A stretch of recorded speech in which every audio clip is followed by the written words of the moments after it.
اللہ الرحمن الرحیم اللہم رب اشرح لی صدری ویسر لی امری واحلل عقدۃ من لسانی یفقہوا قولی اللہم رب زدنی علما نافعا اللہم رب زدنی علما نافعا اللہم رب زدنی علما نافعا۔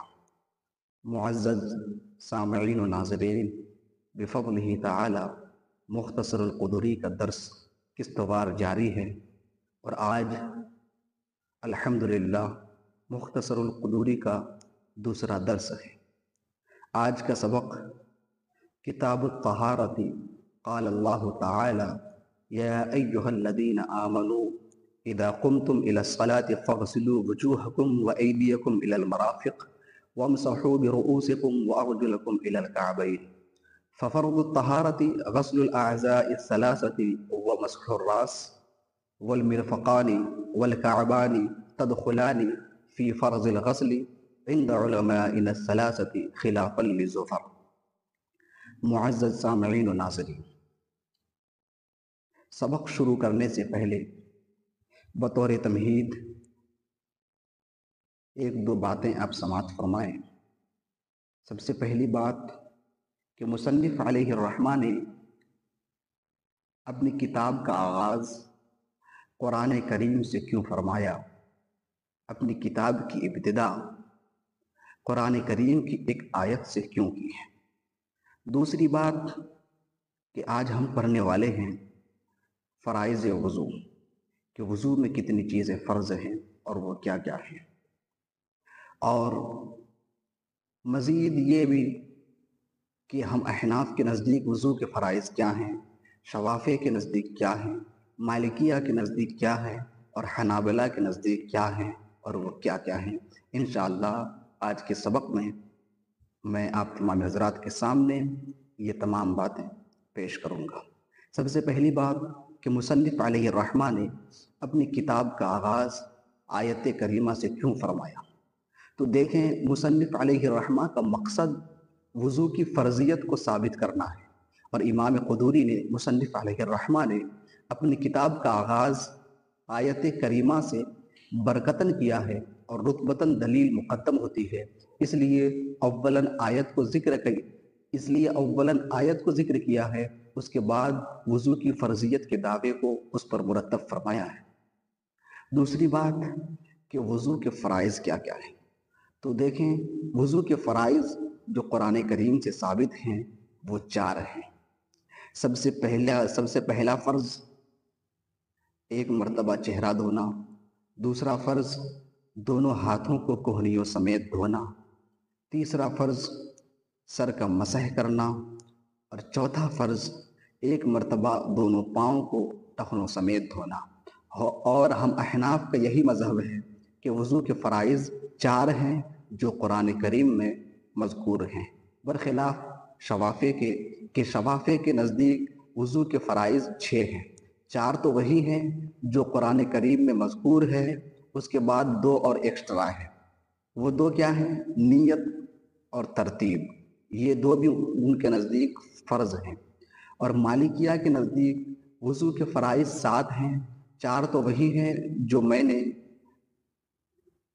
آپ تمام حضرات کے سامنے پیش کی ہیں اور قرآن کریم سے بھی ثابت ہے، اور 3 اور ایکسٹرا ہیں۔ وہ 3 کیا ہیں؟ نیت، پے در پہ دھونا، اور اعضائے وضو کو رگڑنا۔ اور حنابلہ کے نزدیک بھی 7 ہیں، لیکن فرق یہ ہے کہ مالکیہ کے نزدیک 7ویں چیز رگڑنا ہے، لیکن حنابلہ کے نزدیک اس رگڑنے کے بجائے 7ویں چیز ترتیب ہے۔ تو ہم احناف کے نزدیک وضو کے فرائض 4 ہیں، ایک مرتبہ چہرہ دھونا، دوسرا فرض دونوں ہاتھوں کو ایک مرتبہ کوہنیوں سمیت دھونا، تیسرا فرض چوتھائی سر کا مسح کرنا، اور چوتھا فرض دونوں پاؤں کو ایک مرتبہ ٹخنوں سمیت دھونا۔ شوافع کے نزدیک 6 ہیں، چہرہ دھونا، دونوں ہاتھوں کو کوہنیوں سمیت دھونا، سر کا مسح کرنا، دونوں پاؤں کو ٹخنوں سمیت دھونا، اور نیت کرنا، اور ترتیب کے ساتھ دھونا۔ اور مالکیہ کے نزدیک 7 ہیں، چہرہ دھونا، دونوں ہاتھوں کو کوہنیوں سمیت دھونا، سر کا مسح کرنا، دونوں پاؤں کو ٹخنوں سمیت دھونا، نیت کرنا، پیدر پہ دھونا اور اعضائے وضو کو رگڑنا، اور حنابلہ کے نزدیک بھی 7 ہیں: چہرہ دھونا، دونوں ہاتھوں کو کوہنیوں سمیت دھونا، سر کا مسح کرنا، اور دونوں پاؤں کو ٹخنوں سمیت دھونا۔ اب آئیے کتاب کی طرف۔ کتاب الطہارہ، کتاب کا لغوی معنی، لغوی تعریف: جمع کرنا، ملانا، اکٹھا کرنا۔ اور کتاب کی اصطلاحی تعریف: کتاب مسائل کے اس مجموعہ کو کہتے ہیں جو مستقلاً معتبر ہو۔ کتاب مسائل کے اس مجموعہ کو کہتے ہیں جو مستقلاً معتبر ہو، خواہ مختلف قسموں پر مشتمل ہو یا مختلف قسموں پر مشتمل نہ ہو۔ دیکھیں، طہارت، طہارت کا لغوی معنی ہے پاکی حاصل کرنا، لیکن اصطلاحی تعریف، اصطلاحی معنی: طہارت کہتے ہیں نجاست حقیقیہ یا نجاست حکمیہ سے پاک ہونے کو۔ نجاست حقیقیہ یا نجاست حکمیہ سے پاک ہونے کو طہارت کہتے ہیں۔ قال اللہ تعالی، اللہ تبارک و تعالی نے فرمایا: یا ایھا الذین آمنوا اذا قمتم الی الصلاۃ، اے ایمان والو جب تم نماز کے لیے کھڑے ہونے کا ارادہ کرو، یعنی نماز پڑھنے کا ارادہ کرو، فاغسلوا وجوہکم، تو تم دھو اپنے چہروں کو، وایدیکم الی المرافق، اور اپنے ہاتھوں کو کوہنیوں تک، وامسحوا برؤوسکم، اور اپنے چہروں کا مسح کرو، وارجلکم الی الکعبین، اور اپنے پاؤں کو ٹخنوں تک دھو۔ ففرض الطہارۃ غسل الاعضاء الثلاثۃ ومسح الراس، وضو کا فرض تینوں اعضاء کا دھونا اور سر کا مسح کرنا۔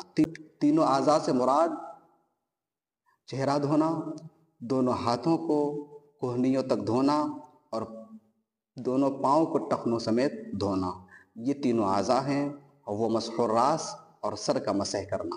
تم الدرس اليوم، وآخر دعوانا ان الحمد للہ رب العالمین۔